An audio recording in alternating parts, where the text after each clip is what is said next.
Good morning, children. In my previous class, I had explained about autotrophic nutrition. Today, we take up the second type of nutrition, that is heterotrophic. The modes of nutrition are mainly two, auto and hetero.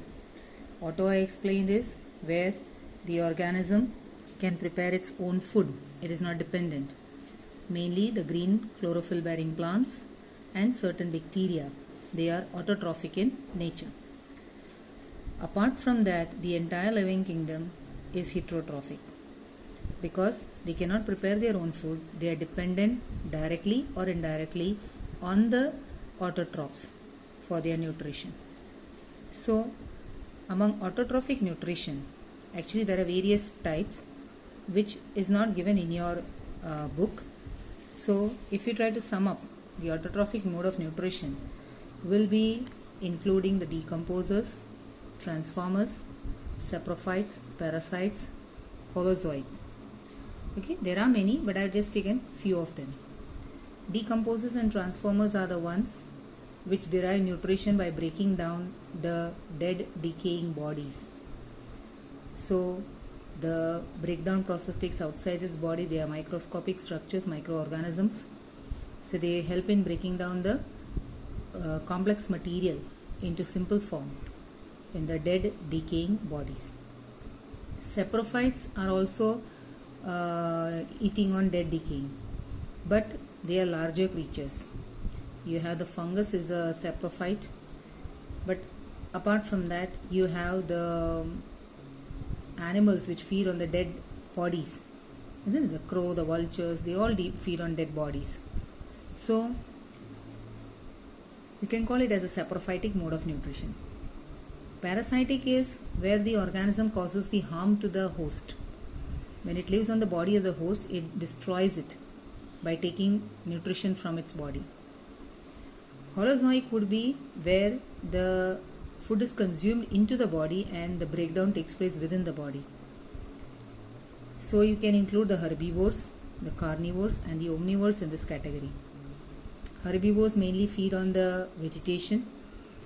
Carnivores, they are flesh eating. Omnivores would be combination of the two. Okay, they will be having the herbivores as well as the carnivores. So all these are the various forms by which the organism derives nutrition into its body. So in your book you are given about organisms which take food material outside the body, which break down the food material outside the body and then absorbs it, like the fungus, bread molds, yeast, mushrooms. Whereas the others, they take the whole material, that is holozoic mode, and break it inside their body. Clear? Some other organisms, they derive nutrition without killing them. Whereas parasitic mode will be belonging to that. It is not killing, but actually you can't say it is killing because that will depend upon whether it is a total parasite or a partial parasite. If it's a total parasite, it will definitely cause destruction to the organism, to the host body. But otherwise, it will utilize nutrition without causing much harm to the host. So examples of parasites are cuscuta, ticks, leeches, tapeworms, etc.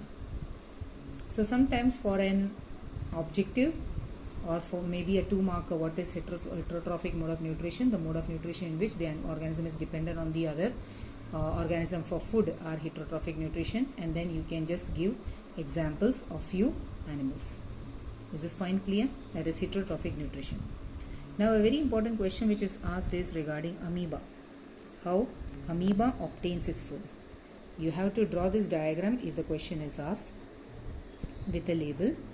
You know that amoeba is a shapeless creature.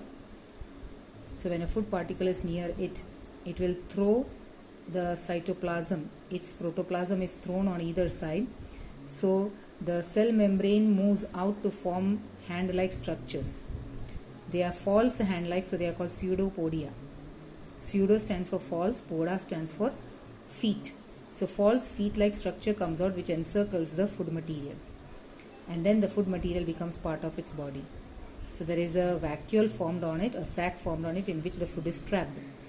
Once the food enters inside, the digestion takes place, and afterwards the undigested matter is thrown out of the body the same way as it is taken in. Means here if the cytoplasmic movement is towards the outer side, then here the cytoplasmic movement will be towards the inner side, and hence what will happen, the undigested food matter will be thrown out. Okay, so I will attach a video wherein you will find the mode of nutrition in amoeba. Clear? So here you are having single celled, it's a single cell creature. This amoeba takes in food by temporary finger like extension, as I told you, pseudopods. This much part which is to be written, these lines are to be written under the heading of ingestion. Then inside the food vacuole, the complex material is broken down into simple form.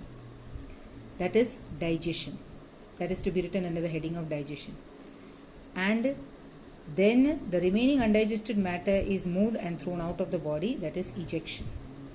Clear or not? So you discuss it under 3 headings. In case of paramecium, that is also single cell only. But there is a special structure called oral groove. This word is not given in your text. Oral groove is a mouth-like structure through which the food is taken into the body by the movement of the cilia. You know, paramecium's body is completely covered by hair-like structure. That is called the cilia. So by the movement of the cilia, the food material enters into the body through a specific spot which is called the oral groove. Is that point clear? So if the question on amoeba is asked, explain nutrition in amoeba, you have to draw the diagram which I told you. Okay, and then you can summarize the matter in this way. In amoeba, the mode of nutrition which takes place is called endocytosis or phagocytic mode.